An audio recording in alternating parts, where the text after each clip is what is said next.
Have you ever dropped your phone in the water? 1 in 5 of you have dropped your phone in the toilet. That's nasty. But what happens once the phone hits the water, and what can be done about it? We're gonna find that out. My name's Casey, this is uBreak iFix Learn.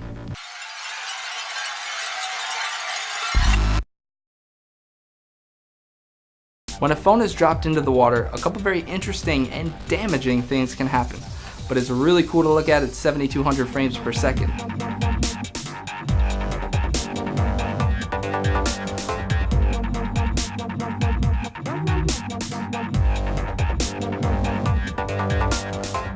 As with any portable electronic device, electrical current flows from the power supply, in our case that's the battery, to power things like the screen, the speakers, the antenna, and other components in the phone. This current flows through well-defined paths, or circuits, which engineers design. The interesting thing about current is that it always takes the path of least resistance. Under normal circumstances, this is the design circuit. But when you add a new path, such as a water droplet, it might decide to take that path instead. This is called a short circuit. Sometimes short circuits can be so severe that they're visible with a spark. That's pretty cool. Let's check it out in 10,000 frames per second.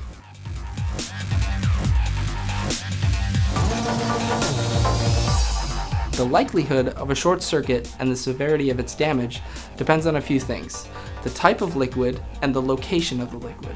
The more particles in the liquid, the more conductive it is to electricity. This is one reason why salt water is a lot more damaging than distilled water or particle-free water. The next damaging factor is the buildup of corrosion. Here's a time lapse of 2 boards corroding. Corrosion is a fairly complicated chemical reaction that is accelerated in the presence of water, and even more accelerated in the presence of salt water.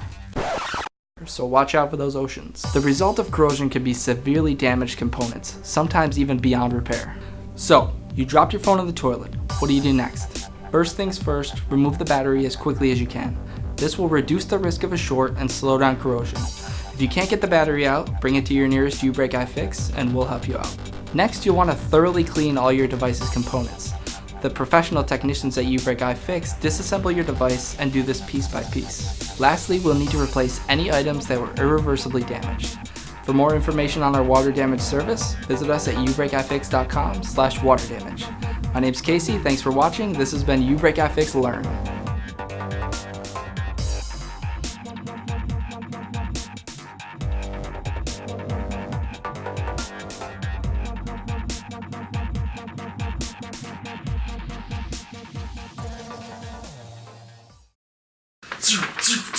I'm Gary Sterling.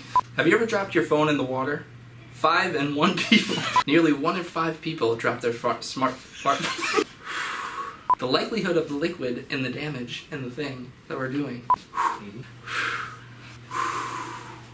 But if you do think it's dry, put the battery back in and you're good to go. I'm done. I can't do it.